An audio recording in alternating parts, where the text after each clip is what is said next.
Alors bonjour à toutes, bonjour à tous, Valentin Franc avec vous pour ce point de marché du mercredi 13 septembre 2017. Je ne sais pas si vous l'avez vu, mais il y a eu des nouveaux records à Wall Street hier. Le S&P 500 a clôturé sur un nouveau plus haut. Le Dow Jones et le Nasdaq qui ont marqué des plus hauts. Tous les indices globalement américains ont marqué des plus hauts. Le Nice et voilà, c'est tout en fin de compte. Donc voilà, on a eu des beaux records à Wall Street, en partie dû grâce à l'appétit pour risque. Non, ce n'est pas Apple vraiment qui a tiré les bourses hier. Apple qui a plutôt clôturé, écoutez, dans le rouge, hein, mais c'est plutôt normal, hein, à chaque quasiment à chaque déclaration de nouveau iPhone, donc au lieu en septembre. Eh bien, il y a quelques séances de baisse, une, deux séances de baisse, et ensuite vient la performance, la nouvelle impulsion sur l'action Apple. Donc personnellement, je ne m'inquiète pas trop de ce léger repli, malgré les annonces technologiques qu'a misé Apple en dévoilant son iPhone X.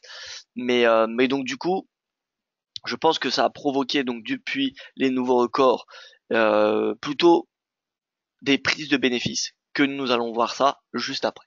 Alors, bonjour à vous François, j'espère que vous allez bien. Bonjour Emmanuel, François Hoffman également, François Deguino, bonjour Brigitte, que je salue également. Alors François qui me pose une question sur le CAC que je vais répondre juste après, je ne vous oublie pas. Le trading avec effet de levier amplifie toujours les gains et les pertes. Un compte risque limité présente un risque de perte du capital investi. L'investissement sur compte titre présente un risque de perte en capital. IG fournit exclusivement un service d'exécution d'ordre. La présentation est à titre indicatif et ne saurait être considérée comme un conseil ou une recommandation d'investissement.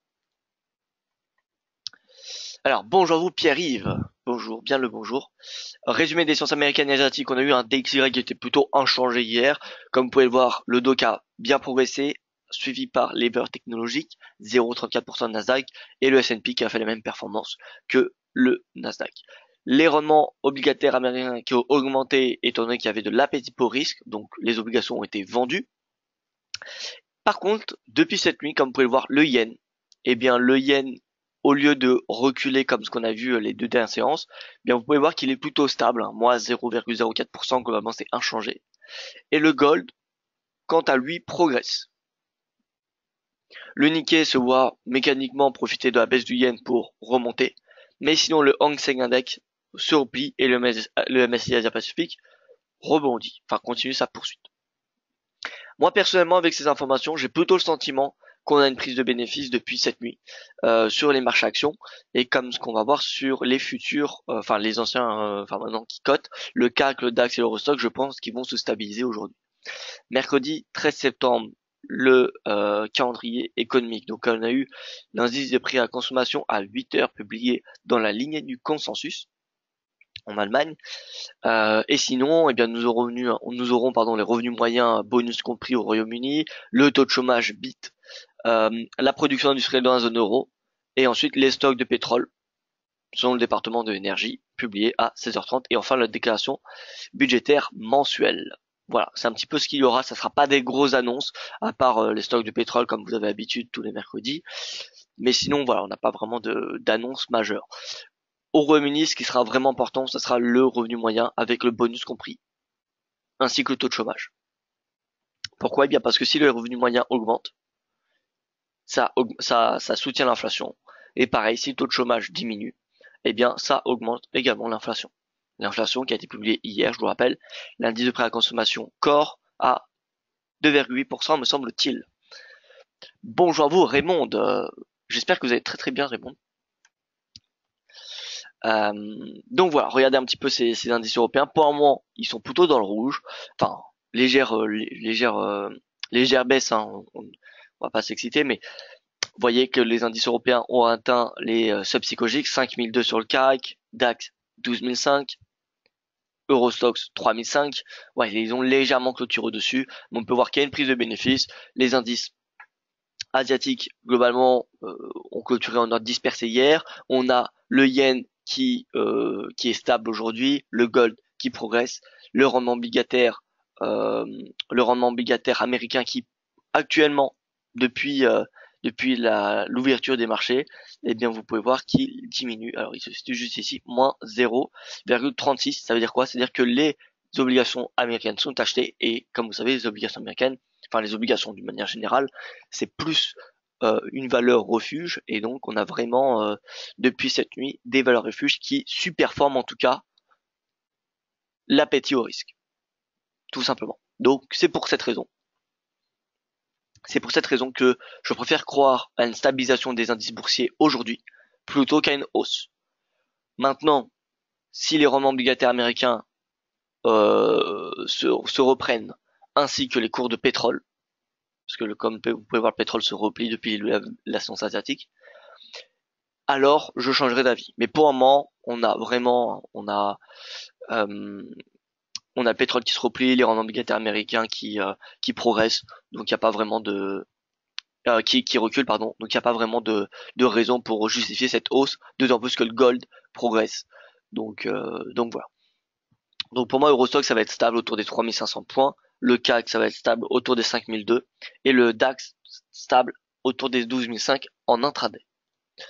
Bonjour à tous, Franck Assis également, Gilles, bonjour à vous, son image HOC 5 sur 5, c'est parfait, merci à vous Gilles. Alors j'ai une question de la part de François qui nous demande, bonjour Valentin, bonjour à vous François, pour le CAC 40, il a un retracement de Fibo à 5233 égale 61,8%. Et hier, on a fait 5219, vague du 5517 au 29,08. Perso, je pense encore toujours que nous ferons 4150 d'ici 3-4 semaines. Votre avis? Alors, 4850, pour être honnête avec vous, ça me semble assez bas. Mais en tout cas, je pense qu'on fera un pullback à 5000 points. Je pense qu'on fera un pullback à 5000 points.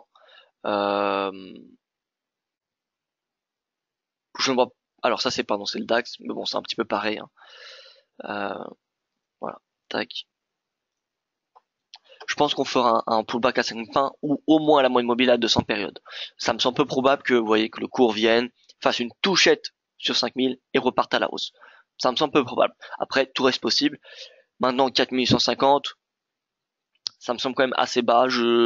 Ça serait possible dans le seul et unique cas si les inquiétudes liées à la Corée du Nord s'accentuent et sont au premier plan de nouveau. Voilà, vraiment s'il y a une accentuation des inquiétudes liées à la Corée du Nord, alors oui, l'aversion au risque dominera et les marchés boursiers reculeront. Enfin les marchés actions pardon reculeront et le CAC reviendra en dessous des 5000. Maintenant, en mettant à part la Corée du Nord, je vois difficilement comment le CAC pourrait revenir à 4850 points pour le moment. Voilà. Mais en tout cas, 5000, déjà, ça me semble, ça serait déjà une bonne chose, selon moi. Si on revient à 5000, d'ici les prochaines séances, prochaines semaines, personnellement, je m'intéresserai fortement pour passer à l'achat. Voilà. Donc voilà pour ce qui est du CAC, CAC, DAX, Eurostoxx. Moi, j'ai plutôt encore un avis baissier à court terme. D'ailleurs, vous savez qu'on avait réalisé un sondage sur Twitter hier. Les réponses sont tombées. Alors, on va voir ça ensemble. Nous allons voir ça ensemble. C'est très très serré. J'ai vu ça tout à l'heure. Il me semble 52%. Ouais. 52% qui pensent que le point bas a été fait. 48% qui ne pensent pas. Donc, en fin de compte, il n'y a pas vraiment de direction là-dedans. Voilà. Il n'y a pas vraiment de choses à retenir de son sondage, étant donné que les résultats sont assez serrés. Ça a dû se jouer sur un vote peut-être. Donc voilà. Globalement, c'est l'indécision. Il n'y a pas vraiment de positionnement de la part des particuliers. En tout cas, il n'y a pas de majorité. Pas vraiment. Donc, c'est encore un petit peu peut-être trop tôt pour annoncer si le point bas ou non a été fait. On verra ça la semaine prochaine. Peut-être que nous relancerons ensemble un sondage, le même sondage. Mais pour le moment, en tout cas, il y a une indécision globalement, un manque de clarté sur le positionnement des personnes qui ont répondu à ce sondage. Que pensez-vous pour GBP va essayer de chercher 147,65 aujourd'hui de la part de Franck. Alors, GBP on va commencer par cette paire. Alors, attendez, excusez-moi, j'ai le soleil dans. Je me décale un tout petit peu. Voilà, merci. Alors, GBP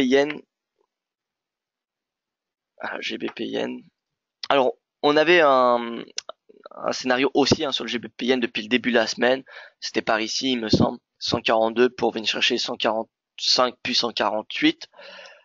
Honnêtement, je ne pensais vraiment pas que le GBP yen allait aller aussi vite. Pourquoi il allait aussi vite? Tout simplement parce que le yen recule, il était sous résistance et lundi, mardi, il a affiché un net recul ce yen.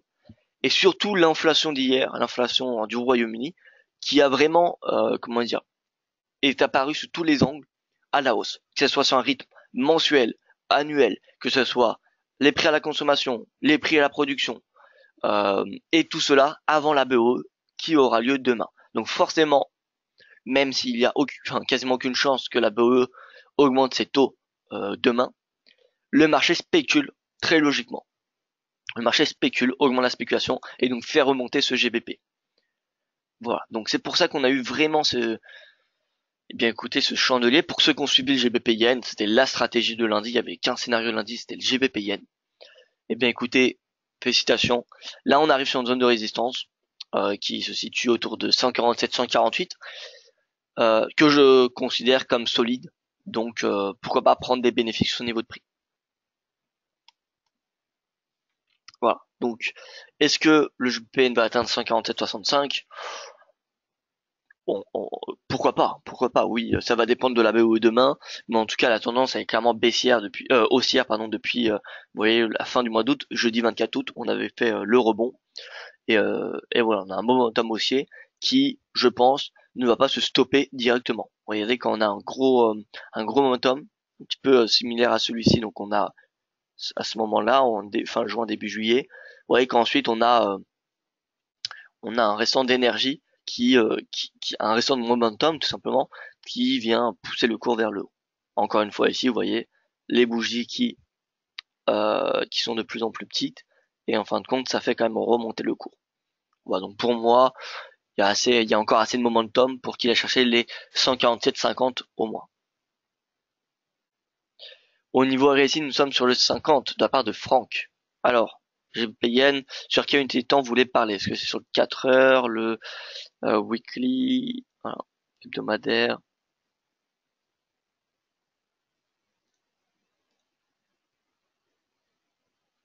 Ah, sur la UDN. Non, François qui nous dit la UDN. Alors la UDN, je vais y venir tout de suite. Daily pour ma part. Alors moi, je n'ai pas 50. Ça, c'est la moyenne mobile du RSI que j'ai mis. Mais pour moi, le GBP Yen en journalier, il est à 72. Normalement, il ne devrait pas être à 50. Ou alors, ça doit être un problème d'affichage. On va regarder cela en regardant. Ah oui, mais ça, j'aimerais bien vous faire voir ce graphique. Bon, on va voir ce graphique. Ensuite, on va voir le GBP Yen sur la plateforme TradingView pour voir si c'est mes données qui sont faussées ou non. En tout cas, ce qu'on peut voir sur ce graphique qui représente les devises majeures face au dollar. On a le dollar qui se replie ce matin, le dollar qui se replie, le GBP qui sur un jour glissant superforme, sur 5 jours glissants, on a encore une fois le GBP. GBP est vraiment une devise forte en ce moment. Je viens de remarquer ça ce matin. Regardez, sur 5 jours, c'est le GBP qui se tisse en haut du rang. Sur un mois, le GBP est deuxième. Sur 3 mois, le GBP, vous voyez, progresse assez bien. Sur 6 mois, le GBP est quand même la devise numéro 3. Voilà, donc quand même, performance assez importante du GBP. Faut pas la négliger. Je l'ai négligé jusqu'au début de la semaine. Et, euh, et je pense que je vais m'intéresser un petit peu plus à l'achat. En tout cas, la livre sterling qui, pour le moment, résiste plutôt bien à ces négociations du Brexit. En même temps, il n'y a pas eu vraiment d'avancée sur ces négociations. Donc voilà. Mais en tout cas, ce qui est important de voir sur 5 jours qui sont, c'est GBP, CAD face au CHF et au Yen. Sur 5 jours, donc l'euro vraiment stable, on va l'enlever, hein. L'euro stable, l'AUD c'est pareil, entre 1 et 5 jours, c'est plutôt stable. Donc on va l'enlever. Sur un jour, encore une fois GBP face au Yen, au CAD et au CHF. Donc le CAD, plutôt sur du moyen terme, le CAD Yen, hein, on l'a depuis maintenant pas mal de temps. On a remonté l'objectif hier. Donc CAD, on va oublier la stratégie acheteuse en intraday. Par contre, le GBP, vous voyez qu'il continue à attirer, à être haussier. Que ce soit sur du daily, sur un jour, sur 5 jours, sur un mois, sur 3 mois ou sur 6 mois glissants. Voilà, donc le GBP, on va plutôt s'intéresser à l'achat pour le moment. Donc, voyons.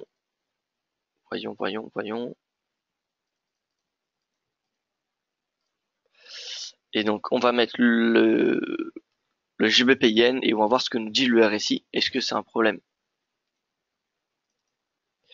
Alors le GBP yen en journalier, oui, je pense que c'est un problème qui vient de chez vous parce que le RSI journalier est actuellement à 70, 72 environ. Donc ça doit être un problème qui vient de chez vous. Alors la UD yen nous demande François. Eh bien écoutez la UD yen, on a un scénario dessus depuis maintenant à peu près un mois. Normalement la stratégie devait être haussière d'un horizon de 1 ou 2 semaines. En fin de compte, ça prend un peu plus de temps que prévu. Mais bon, petit à petit, la UD performe, comme vous pouvez le voir. Et voilà, j'espère qu'en tout cas, il ira chercher les 89.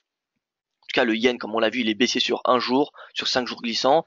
Donc, voilà, il n'y a pas vraiment de raison que le yen performe. À part, encore une fois, si la Corée du Nord renvoie des nouveaux missiles.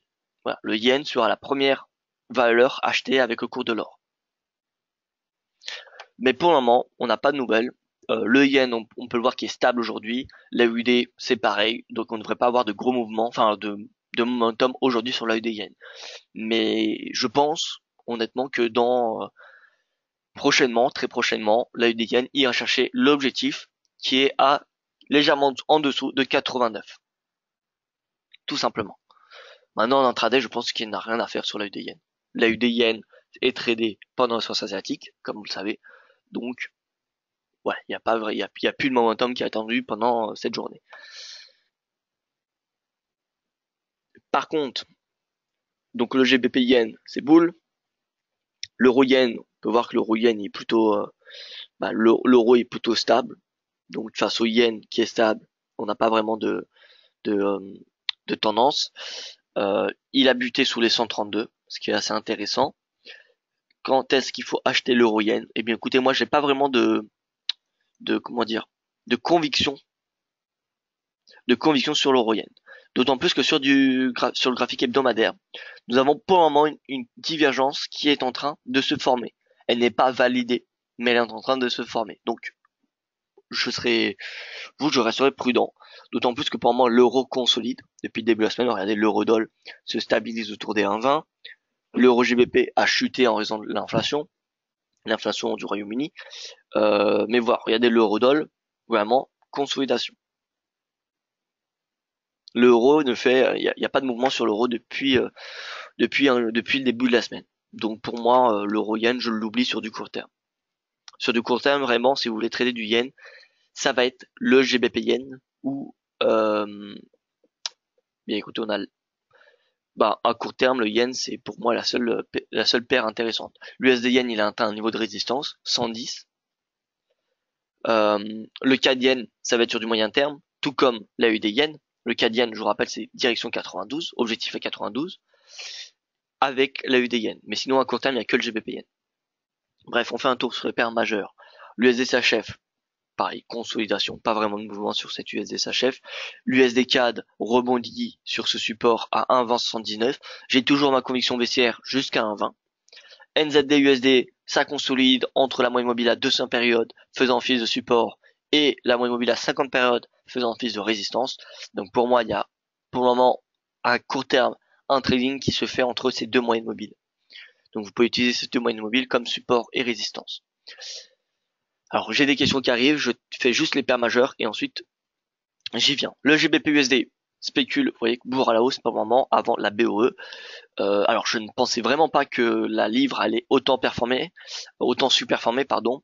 En même temps, quasiment personne ne pouvait anticiper cette hausse de l'inflation sur tous les angles, sur tous les indicateurs, sur tous les rythmes qui ont été publiés hier.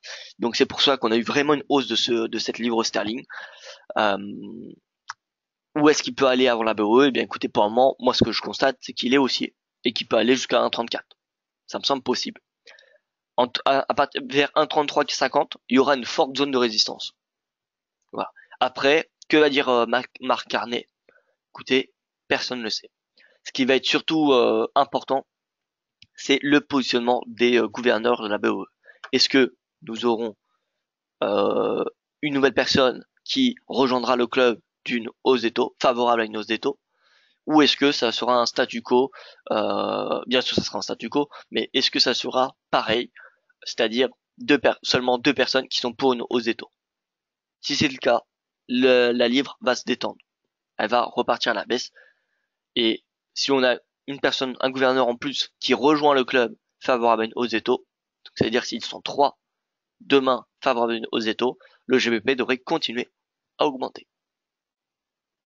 François qui me demande, et le GBP Yen, tu le vois aller où? Eh bien écoutez, le GBP Yen, comme je l'ai dit un petit peu plus tôt, le GBP Yen pour moi ça peut aller jusqu'à 147,50, 148 environ. En fait, on va aller chercher cette légère ligne de tendance baissière, vous voyez, qui fait office de résistance depuis le début de l'année environ. Donc pour moi, s'il y a un potentiel haussier, il se fait encore jusqu'à voilà, 147,50 environ. Bonjour, est-ce que vous avez un avis quant à l'impatience de la BCE par rapport au Brexit? Est-il possible qu'on soit en situation de hard Brexit car carnet insupportable? Alors, bonne question Philippe. Alors pour moi, la BCE pour le moment ne se prononcera pas, étant donné qu'il n'y a pas beaucoup d'avancées sur le sur le dossier du marché unique européen. Donc pour moi, la BCE ne se prononcera pas tant qu'il n'y aura pas d'avancée sur la participation ou non sur tout simplement des avancées sur les prochaines relations qu'aura le Royaume-Uni et la zone euro d'un point de vue économique. Voilà. Carnet est très prudent. Mark Carney, donc pour ceux qui ne savent pas, c'est le gouverneur de la Banque d'Angleterre. Il est très prudent par rapport à ce Brexit. C'est pour cela que chez DailyFix, les analystes spécialisés sur le Royaume-Uni, les analystes anglais, eh bien ne tablent sur aucune hausse des taux avant le réel Brexit qui aura lieu, comme vous le savez, en mars 2019. Donc jusqu'à mars 2019, a priori, ils ne sont pas favorables à une hausse des taux. Tout simplement parce que Mark Carney a beaucoup averti avant le Brexit et jusqu'à aujourd'hui que le Brexit aurait un impact sur l'économie britannique et donc il préférerait attendre, voir une croissance se stabiliser autour de 2%, une inflation revenir vers 2%, ou alors voir comment elle se situe cette inflation. En fait, c'est pas vraiment l'inflation qui inquiète le marché la BOE, c'est surtout l'incroissance, parce qu'en soi, les taux, ils pourraient les augmenter. Par contre, vu que la croissance est assez faible, assez fragile depuis le Brexit, pas faible, hein, mais elle est fragile, eh bien, Mark Carney s'abstient de remonter les taux directeurs. Maintenant, si demain on a une croissance au Royaume-Uni de l'ordre de 2,5-3%, eh bien, la BE procédera probablement, très probablement, à une hausse des taux. Ouais, mais c'est ce qui est partagé en tout cas chez les analystes d'LFX, que la Banque d'Angleterre attend de voir comment va se dérouler le Brexit, quelles seront les relations futures avec l'Union européenne, parce que si c'est pour relever ses taux maintenant et les rabaisser dans un an, ça n'a pas grand sens. Ouais, et ça serait même plutôt pire par rapport au marché. Imaginez que, enfin, l'interprétation du marché, la livre remonterait et un an après, la politique monétaire s'inverse. C'est complètement un changement brutal pour le marché parce qu'il n'y a aucune préparation et donc la livre chuterait de nouveau. Alors, ils ne veulent pas payer l'addition, apparemment c'est étrange quand la livre remontera, cela donnera plutôt un signe d'annulation du Brexit, ce qui est absurde. Je parle de l'addition pour sortir de l'UE. Alors oui, après ça, honnêtement, bon, c'est sûr que tout le monde s'y intéresse, même moi le premier, hein, c'est très intéressant ce Brexit. Après, pour le moment, il y a pas vraiment d'avancée. C'est vrai que le Royaume-Uni, pour le moment, ne semble pas vouloir payer l'addition du Brexit. Après, bon, nous en saurons plus après. Ce qui est sûr, c'est qu'en tout cas, d'un point de vue du marché, l'impact sur la livre aurait pu être plus important. Je vous rappelle, le Brexit a eu lieu à ce moment-là. Le vote du Brexit a eu lieu à ce moment-là. Et depuis, en fin de compte, bon, on a fait un plus bas de moins 20% face au dollar. Mais en fin de compte, il fait que moins 7%. Moins 7%, c'est quand même mieux que ce que fait le dollar depuis le début de l'année. Voilà, donc, en fin de compte, pour le moment, l'impact du Brexit sur, en tout cas, la livre sterling n'a pas grand impact. Maintenant, sur le FTSE, ça va être une autre histoire. Pour le moment, le FTSE profite d'une livre sterling très très basse pour augmenter ses exportations. Maintenant, nous verrons bien quand le Royaume-Uni n'aura pas accès au marché unique. Enfin, si le Royaume-Uni n'a pas accès au marché unique européen, nous verrons bien comment cela se passe. Mais pour le moment, la livre rebondit et donc vient faire pression à court terme sur ce FTSE qui, à court terme, je pense, peut revenir sur cette moyenne mobile à 200 jours, ce qui me semble assez inévitable. De toute façon, c'est la stratégie qu'on a mis en place depuis maintenant à peu près 2 semaines. Alors, c'est pour maintenant le Brexit ou mars 2018 à partir non, c'est mars 2019, me semble-t-il. C'est 2 ans de négociations. 2 ans de négociations. Les négociations ont commencé après l'utilisation de l'article 50 du traité de Lisbonne de la part de Theresa May le 30 mars 2017. Donc 30 mars 2017 plus 2 ans, ça devrait faire 30 mars 2019. Voilà. Bonjour, quelle opinion sur l'argent? Alors, j'y viens tout de suite. Pascal, Philippe, donc vous êtes un peu baissier sur le footy. Alors oui, moi j'ai plutôt un avis baissier. Après, c'est sur du moyen long terme. En fait, je ne vois pas pourquoi le footy continuera à progresser si, enfin en tout cas, il devrait avoir un retracement logiquement si il n'a pas accès au marché unique européen. Maintenant, pour un moment, encore pendant 1 an, le footy aura accès au marché unique européen. Et à mon avis, ce qui se profile en tout cas, c'est qu'il y aurait une période de transition entre le Brexit et l'après-Brexit, tout simplement. Donc, il y aurait une période de transition. Donc, a priori, le Royaume-Uni aurait accès au marché unique européen pendant encore 1 an, voire 2 ans. Donc voilà, moi c'est vraiment sur du long terme. À mon avis, il y aura une correction quand il y aura cette annonce-là qui dira que le footy n'aura, enfin que le Royaume-Uni n'aura plus accès au marché unique européen, en tout cas gratuitement. Euh, à mon avis, il y aura une petite correction. Mais en attendant, les indices boursiers sont haussiers. Maintenant, à court terme, comme je vous l'ai dit, il y a une prise de bénéfice sur ces marchés-là. Sur le footy, encore plus, étant donné que la livre progresse en intraday et qui donc fait pression sur le marché. Tout simplement. Regardez depuis le point haut a été fait donc le 2 juin. Le 2 juin, baisse de 3% du footy et GBP/USD.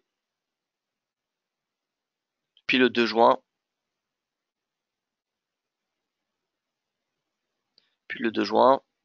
la livre a augmenté de 3%.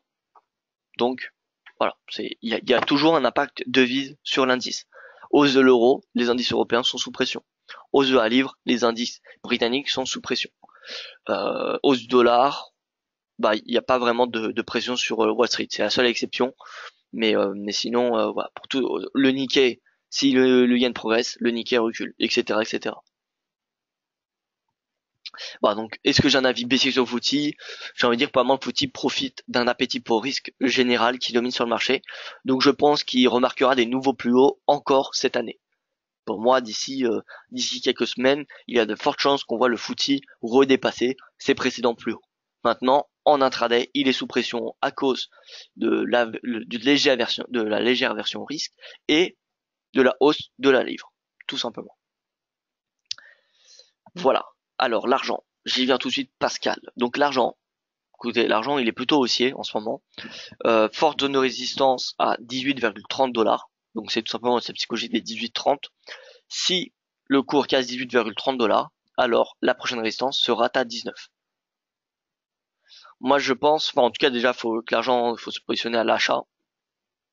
Les matières premières sont plutôt haussières en ce moment. Si on regarde l'argent, l'or, le cuivre, voilà, c'est aussi en tout cas depuis le début de l'année. Et donc pour moi l'argent vraiment il y a, bah, c'est plutôt les ordres d'achat qu'il faut privilégier. Et bon là honnêtement à ce niveau de prix je ne pense pas que ce soit un très bon prix pour passer à l'achat. Mais en tout cas l'objectif serait les 18,30. C'est la prise de bénéfice. Donc l'or comme je vous l'ai dit, on a un niveau de support à 1320, ça a été indiqué hier. Pour le moment ça rebondit à très court terme. Bon, il n'y a pas vraiment zone de résistance du gold à 1333. Ceux qui sont à l'achat, il faudra viser 1333 en intraday. Euh, Maintenant, les niveaux de prix intéressants pour passer à l'achat, c'est ce qui nous intéresse le plus, étant donné que l'once d'or, c'est un des actifs qui est le plus performant depuis le début de l'année. Eh bien, en traçant les retracements de Fibonacci, eh bien, on arrive à 33,2%, c'est-à-dire à 1300 $. Donc 1300 $, ça serait le premier seuil qui, pour moi, serait intéressant pour passer à l'achat. Le pétrole, pareil, il se stabilise, c'est comme le NZD-USD, il se stabilise entre sa moyenne mobile à 200 périodes et sa moyenne mobile à 50 périodes. Voilà, on peut voir que la moyenne mobile à 50 périodes fait office de support à ce moment-là, de résistance ici, également là, et là de support, encore une fois. Donc pour moi, la moyenne mobile à 50 périodes se paye à très court terme pour viser la moyenne mobile à 200 périodes. Maintenant, attention, je vous rappelle qu'on a des stocks de pétrole qui seront publiés aujourd'hui à 16h30. heure française. Donc, attention à ces stocks de pétrole qui pourraient créer, enfin qui créeront de la volatilité. François, que vois-tu en intraday? Très bonne question, François. Alors, pour résumer, moi, ce que je vois en intraday, c'est que j'aurais plutôt tendance à payer la livre. Donc, la livre, pour moi, c'est possible qu'il revienne à 134, à 1,34, pardon. Mais c'est surtout l'euro GBP qui m'intéresse. L'euro GBP, je pense qu'il y a un potentiel baissier à très court terme en intraday, comme je vous l'ai dit, à 0,8950. Donc, il y a une quarantaine de pips, pourquoi pas aller chercher sur l'euro GBP. Sinon, à part cela, les indices boursiers, je suis plutôt neutre dessus. Et, euh, et c'est tout simplement. Pas beaucoup de scénarios pour la journée. Mis à part le GBP où j'ai plutôt un sentiment haussier. Haussier jusqu'à demain. Attention, demain, voilà, ça me semble peu probable qu'un nouveau gouverneur se positionne pour une hausse des taux. Après, tout reste possible. Tout reste possible. Mais voilà, je suis curieux de savoir ce qui va se passer demain au niveau de la Banque d'Angleterre. Moi, je n'ai aucune spéculation là-dessus, donc je ne pourrais pas vous dire de garder une position acheteuse sur la livre pendant 3 jours, par exemple. Mais en tout cas, je pense que d'ici la Banque d'Angleterre, l'euro GBP il devrait se stabiliser à 0,80 environ à 0,90. Pourquoi pas marquer un plus bas sur ce support-là à 0,8966, voilà, précisément 0,8966. Et pour ce qui est de GBP USD, pour moi, il y a encore un potentiel haussier jusqu'à 1,34. 1,34, 1,3350. Il n'y a pas vraiment de stratégie euh, importante aujourd'hui. Loyal qui me demande l'USD CAD. Alors, l'USD CAD. Écoutez, le CAD, il est en prise de bénéfice depuis hier. Après, ça reste, comme vous le savez, une devise extrêmement performante depuis le début de l'année. C'est la deuxième devise la plus performante. Donc l'USD CAD, il y a une tendance baissière qui est claire et nette.